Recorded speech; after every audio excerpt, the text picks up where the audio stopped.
Hi friends, welcome back to my channel. ಇವತ್ತಿನ ವಿಡಿಯೋದಲ್ಲಿ ಕರ್ನಾಟಕ ಹೈಕೋರ್ಟಿನಲ್ಲಿ ಅಸಿಸ್ಟೆಂಟ್ ಕೋರ್ಟ್ ಸೆಕ್ರೆಟರಿ ಹುದ್ದೆಗೆ ಅರ್ಜಿಯನ್ನು ಕರೆದಿದ್ದಾರೆ. ಈ ಒಂದು ಹುದ್ದೆಯ ಬಗ್ಗೆ ಕಂಪ್ಲೀಟ್ ಇನ್ಫಾರ್ಮೇಷನನ್ನು ಈ ಒಂದು ವಿಡಿಯೋದಲ್ಲಿ ತಿಳಿಸ್ಕೊಡ್ತಾ ಹೋಗ್ತೀನಿ. ಎಲ್ಲೂ ಕೂಡ ವಿಡಿಯೋವನ್ನು ಸ್ಕಿಪ್ ಮಾಡಬೇಡ್ರಿ, ಕಂಪ್ಲೀಟಾಗಿ ನೋಡ್ರಿ. ಇನ್ನೂ ಕೂಡ ಯಾರೆಲ್ಲ ಸಬ್ಸ್ಕ್ರೈಬ್ ಆಗಿಲ್ಲ ಆದಷ್ಟು ಬೇಗ ಸಬ್ಸ್ಕ್ರೈಬ್ ಆಗ್ರಿ. ಹಾಗೆ ಲೈಕ್ ಬಟನ್ ಕಾಣಿಸ್ತಾ ಇರುತ್ತೆ, ಲೈಕ್ ಮಾಡಿರಿ. ಲೈಕ್ ಮಾಡಿದ್ರಾ? ಬನ್ನಿ ಈಗ ಒಂದೊಂದಾಗಿ ನೋಡ್ತಾ ಹೋಗೋಣ. ಕರ್ನಾಟಕ ಹೈಕೋರ್ಟಿನಲ್ಲಿ ಅಸಿಸ್ಟೆಂಟ್ ಕೋರ್ಟ್ ಸೆಕ್ರೆಟರಿ ಹುದ್ದೆಗೆ ಅರ್ಜಿಯನ್ನು ಕರೆದಿದ್ದಾರೆ. ಈ ಒಂದು ಹುದ್ದೆಗೆ ಆಲ್ರೆಡಿ ನೋಟಿಫಿಕೇಶನನ್ನು ಹೊರಡಿಸಿದ್ರು, ಆದರೆ ಒಳ ಮೀಸಲಾತಿಯನ್ನು ಅನ್ವಯಿಸಿರಲಿಲ್ಲ. ಅದಕ್ಕೋಸ್ಕರನೇ ರಿವೈಸ್ಡ್ ನೋಟಿಫಿಕೇಶನನ್ನು ಈಗ ಬಿಟ್ಟಿರುವಂಥದ್ದು, ಮತ್ತೊಮ್ಮೆ ಅರ್ಜಿಯನ್ನು ಕರೆದಿರುವಂಥದ್ದು. ಈ ಒಂದು ಹುದ್ದೆಗೆ ಅಪ್ಲಿಕೇಶನ್ ಹಾಕೋದಕ್ಕೆ ಕೊನೆಯ ದಿನಾಂಕ ಬಂದು 30/7/2026 ಕೊನೆಯ ದಿನಾಂಕ ಆಗಿರುತ್ತೆ. ಕೊನೆಯ ದಿನಾಂಕದವರೆಗೂ ಕೂಡ ಕಾಯಕ್ಕೆ ಹೋಗ್ಬಿಡ್ರಿ. ಆದಷ್ಟು ಮುಂಚಿತವಾಗಲೇ ಅಪ್ಲಿಕೇಶನನ್ನು ಸಬ್ಮಿಟ್ ಮಾಡಿಬಿಡ್ರಿ. ಲಾಸ್ಟಲ್ಲಿ ಸರ್ವರ್ ಬ್ಯುಸಿ ಆಗುವಂತಹ ಸಾಧ್ಯತೆ ತುಂಬ ಇರುತ್ತೆ. ಒಂದು ಅಪ್ಲಿಕೇಶನ್ ಸಬ್ಮಿಟ್ ಮಾಡಿರಿ, PDF ಮಾಡಿಕೊಂಡು ನಿಮ್ಮ ಇಮೇಲ್ಗೆ ಹಾಕ್ಕೊಂಡು ಇಟ್ಕೊಂಡ್ಬಿಡ್ರಿ. ಇನ್ನೊಂದು ಪ್ರಿಂಟನ್ನು ತಗೊಂಡು ನಿಮ್ಮ ಫೈಲ್ಗೆ ಹಾಕ್ಕೊಂಡು ಇಟ್ಕೊಂಡ್ಬಿಡ್ರಿ. ಈ ಒಂದು ಹುದ್ದೆಗೆ ಆನ್ಲೈನ್ ಮುಖಾಂತರ ನೀವು ಅಪ್ಲಿಕೇಶನನ್ನು ಸಬ್ಮಿಟ್ ಮಾಡಬೇಕಾಗಿರುತ್ತೆ. ಆ ಒಂದು ಲಿಂಕನ್ನು ಈ ವಿಡಿಯೋ ಡಿಸ್ಕ್ರಿಪ್ಷನ್ ಬಾಕ್ಸ್ನಲ್ಲಿ ಕೊಟ್ಟಿರ್ತೀನಿ. ಎಲ್ಲರೂ ಕೂಡ ಆ ಒಂದು ಲಿಂಕನ್ನು ಕ್ಲಿಕ್ ಮಾಡಿ ಅಪ್ಲಿಕೇಶನನ್ನು ಸಬ್ಮಿಟ್ ಮಾಡ್ತಾ ಬನ್ನಿ. ಈಗ ಆಲ್ರೆಡಿ ಅಪ್ಲಿಕೇಶನ್ ಸಬ್ಮಿಟ್ ಮಾಡಿದ್ದೀವಿ ಬ್ರೋ ಅಂತಂದೇಳಿ ಕೆಲವೊಂದಷ್ಟು ಅಭ್ಯರ್ಥಿಗಳು ಹೇಳ್ಬೋದು. ಈಗ ಆಲ್ರೆಡಿ ಅಪ್ಲಿಕೇಶನ್ನು ಸಬ್ಮಿಟ್ ಮಾಡಿರೋರು ಮತ್ತೊಮ್ಮೆ ಅಪ್ಲಿಕೇಶನನ್ನು ಸಬ್ಮಿಟ್ ಮಾಡುವಂತಹ ಅವಶ್ಯಕತೆ ಇಲ್ಲ. ಕ್ಲಿಯರ್. ಯಾರು ಕೂಡ ಆಲ್ರೆಡಿ ಅಪ್ಲಿಕೇಶನ್ ಹಾಕಿದರೆ ಮತ್ತೊಮ್ಮೆ ಅವಶ್ಯಕತೆ ಇಲ್ಲ ಅಪ್ಲಿಕೇಶನ್ ಹಾಕೋದು. ಕ್ಲಿಯರ್ ಆಯಿತು. ನೆಕ್ಸ್ಟು ಈಗ ಹುದ್ದೆಗಳ ವರ್ಗೀಕರಣವನ್ನು ನೋಡ್ತಾ ಹೋಗೋಣ. ಇಲ್ಲಿ ಕೆಲವೊಂದಷ್ಟು ಕೆಟಗರಿಗೆ ಅವ್ರೇನು ಮಾಡಿದರೆ ಪೋಸ್ಟನ್ನು ಆ್ಯಡ್ ಮಾಡಿ ಏನು ಮಾಡಿದರೆ ಬಿಟ್ಟಿರುವಂಥದ್ದು. ಫಸ್ಟ್ ಒಂದು ಒಳ ಮೀಸಲಾತಿ ಅನ್ವಯಿಸಿರಲಿಲ್ಲ. ಸೆಕೆಂಡ್ ಒನ್ನು ಸ್ವಲ್ಪ ಪೋಸ್ಟ್ಗಳನ್ನು ಆ್ಯಡ್ ಮಾಡಿ ಅವ್ರೇನು ಮಾಡಿದರೆ ಬಿಟ್ಟಿರುವಂಥದ್ದು.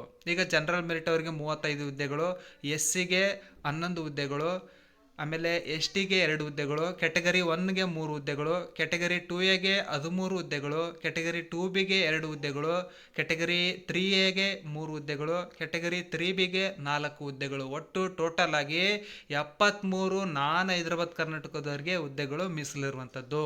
ನಾನ್ ಹೈದರಾಬಾದ್ ಕರ್ನಾಟಕದವ್ರಿಗೆ 73 ಹುದ್ದೆಗಳು ಅಸಿಸ್ಟೆಂಟ್ ಕೋರ್ಟ್ ಸೆಕ್ರೆಟರಿ ಹುದ್ದೆಗಳು ಈಗ ಖಾಲಿ ಇರುವಂಥದ್ದು. ಅದು ಎಲ್ಲಪ್ಪ ಅಂತಂದರೆ ಕರ್ನಾಟಕ ಹೈಕೋರ್ಟು ಬೆಂಗಳೂರು, ಧಾರವಾಡ, ಗುಲ್ಬರ್ಗದಲ್ಲಿ ಖಾಲಿ ಇರುವಂಥದ್ದನ್ನು ನಾವು ನೋಡ್ಬೋದು.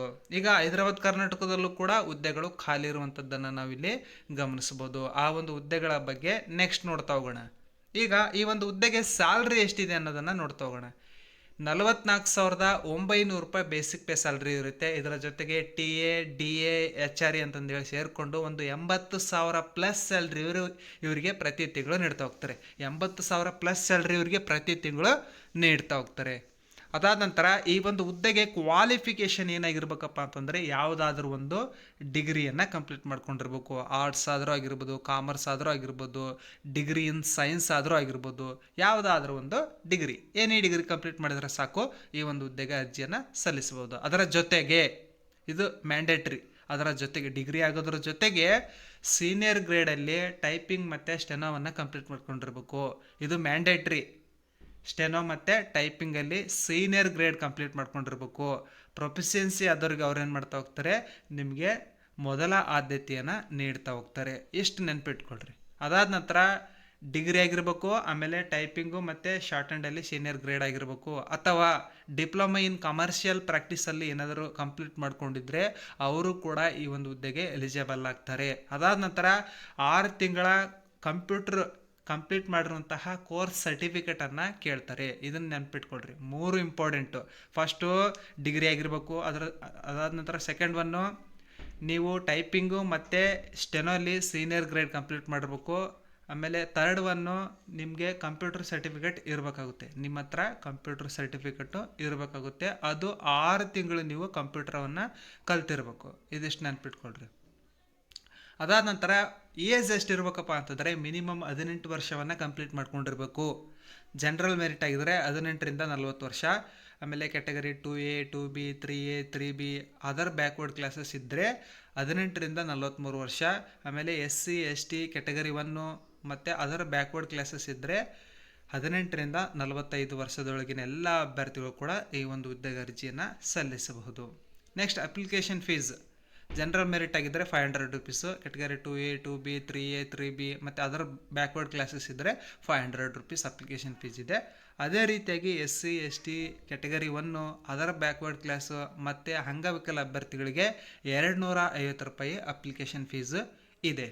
ಇಷ್ಟು ನೆನ್ಪಿಟ್ಕೊಳ್ರಿ. ಅದಾದ ನಂತರ ಈ ಒಂದು ಹುದ್ದೆಗೆ ಪ್ರೊಬೇಷನರಿ ಪೀರಿಯಡು 2 ವರ್ಷ ಇರುತ್ತೆ. 2 ವರ್ಷ ಆದಮೇಲೆ ಅವ್ರು ಏನು ಮಾಡ್ತಾ ಹೋಗ್ತಾರೆ, ಪರ್ಮನೆಂಟಾಗಿ ಮಾಡ್ತಾ ಹೋಗ್ತಾರೆ. ಈ ಒಂದು ಹುದ್ದೆಗೆ ಯಾವ ರೀತಿಯಾಗಿ ಎಕ್ಸಾಮನ್ನು ನಡೆಸ್ತಾರೆ ಅನ್ನೋದನ್ನು ನೋಡ್ತಾ ಹೋಗೋಣ. ಫಸ್ಟ್ ಒನ್ನು ಶಾರ್ಟ್ ಆ್ಯಂಡ್ ಟೆಸ್ಟನ್ನು ನಡೆಸ್ತಾರೆ, ಅಂದರೆ ಶಾರ್ಟ್ ಆ್ಯಂಡ್ ಸ್ಕಿಲ್ ಟೆಸ್ಟ್ ನಡೆಸ್ತಾರೆ. ಅದಾದ ನಂತರ ಸಂದರ್ಶನವನ್ನು ತೆಗೆದುಕೊಳ್ತಾರೆ. ಫಸ್ಟು ಶಾರ್ಟ್ ಹ್ಯಾಂಡಲ್ಲಿ 100 ಅಂಕಗಳಿರ್ತಾವೆ, 60 ಮಾರ್ಕ್ಸನ್ನು ನೀವು ಸ್ಕೋರ್ ಮಾಡಲೇಬೇಕು. ಅದಾದ ನಂತರ ಸಂದರ್ಶನದಲ್ಲಿ 20 ಅಂಕಗಳಿಗೆ ಸಂದರ್ಶನವನ್ನು ತೆಗೆದುಕೊಳ್ತಾರೆ, 10 ಅಂಕಗಳನ್ನು ನೀವು ಗಳಿಸಲೇಬೇಕು. ಮಿನಿಮಮ್ 120 ಮಾರ್ಕ್ಸ್ಗೆ ನೀವು 70 ಮಾರ್ಕ್ಸನ್ನು ಸ್ಕೋರ್ ಮಾಡಲೇಬೇಕು. ಅಂಥವರನ್ನು ಮಾತ್ರ ಅವ್ರು ಏನು ಮಾಡ್ತಾ ಹೋಗ್ತಾರೆ, ಸೆಲೆಕ್ಷನನ್ನು ಮಾಡ್ತಾ ಹೋಗ್ತಾರೆ. ಈಗ ಶಾರ್ಟ್ ಹ್ಯಾಂಡ್ ಟೆಸ್ಟಲ್ಲಿ 600 ವರ್ಡ್ಸ್ ಅವ್ರು ಏನು ಮಾಡ್ತಾ ಹೋಗ್ತಾರೆ, 120 ವರ್ಡ್ಸ್ ಪರ್ ಮಿನಿಟಲ್ಲಿ ನಿಮಗೆ 5 ಮಿನಿಟ್ಸ್ ಡಿಕ್ಟೇಷನ್ ಕೊಡ್ತಾರೆ. ಅದನ್ನು ಟ್ರಾನ್ಸ್ಲೇಟ್ ಮಾಡೋದಕ್ಕೆ 45 ನಿಮಿಷ ಕೊಡ್ತಾರೆ. ನಿಮಗೆ 600 ವರ್ಡ್ಸ್ಗಳನ್ನು ಅವರು ಡಿಕ್ಟೇಷನ್ ಕೊಡ್ತಾರೆ. 120 ವರ್ಡ್ಸ್ ಪರ್ ಮಿನಿಟಲ್ಲಿ ಡಿಕ್ಟೇಷನ್ ಕೊಡ್ತಾರೆ. 5 ಮಿನಿಟ್ಸ್ ಕೊಡ್ತಾರೆ. 45 ನಿಮಿಷದಲ್ಲಿ ಅದನ್ನು ನೀವು ಕಂಪ್ಯೂಟ್ರಲ್ಲಿ ಟೈಪ್ ಮಾಡಿ ಕೊಡಬೇಕಾಗುತ್ತೆ. ಸಂದರ್ಶನದಲ್ಲಿ ಅವರು ನಿಮಗೆ 20 ಅಂಕಗಳಿಗೆ ಟೆಸ್ಟನ್ನು ಮಾಡ್ತಾರೆ. ಸಂದರ್ಶನದಲ್ಲಿ ಯಾರು ಚೆನ್ನಾಗಿ ಸ್ಕೋರ್ ಮಾಡ್ತೀರಿ ಅವ್ರಿಗೆ ಅವ್ರು ಏನು ಮಾಡ್ತಾ ಹೋಗ್ತಾರೆ, ನೇಮಕಾತಿಯನ್ನು ಮಾಡ್ಕೊಳ್ತಾ ಹೋಗ್ತಾರೆ. ಇದನ್ನು ನೆನಪಿಟ್ಕೊಳ್ರಿ. ಅದಾದ ನಂತರ ಹೈದರಾಬಾದ್ ಕರ್ನಾಟಕದಲ್ಲೂ ಕೂಡ ಹುದ್ದೆಗಳು ಖಾಲಿ ಇರುವಂಥದ್ದನ್ನು ನಾವೀಗ ನೋಡೋಣ. ಹೈದರಾಬಾದ್ ಕರ್ನಾಟಕದಲ್ಲಿ ಎಷ್ಟು ಹುದ್ದೆಗಳು ಖಾಲಿ ಇದ್ದಾವೆ ಅದನ್ನು ಫುಲ್ ಡೀಟೇಲಾಗಿ ನೋಡ್ತಾ ಹೋಗೋಣ. ಎಲ್ಲೂ ಕೂಡ ವಿಡಿಯೋವನ್ನು ಸ್ಕಿಪ್ ಮಾಡಿಬಿಡ್ರಿ, ಪ್ಲೀಸ್ ಕಂಪ್ಲೀಟಾಗಿ ನೋಡಿರಿ. ಏನಾದರೂ ಡೌಟ್ಸ್ ಇತ್ತಪ್ಪ ಅಂತಂದರೆ ಕಮೆಂಟ್ ಮುಖಾಂತರ ನೀವು ಕ್ಲಾರಿಫೈ ಮಾಡ್ಕೊಳ್ಬೋದು. ಈಗ ಹೈದರಾಬಾದ್ ಕರ್ನಾಟಕದಲ್ಲಿ ಒಟ್ಟು 12 ಹುದ್ದೆಗಳು ಖಾಲಿ ಇರುವಂಥದ್ದು.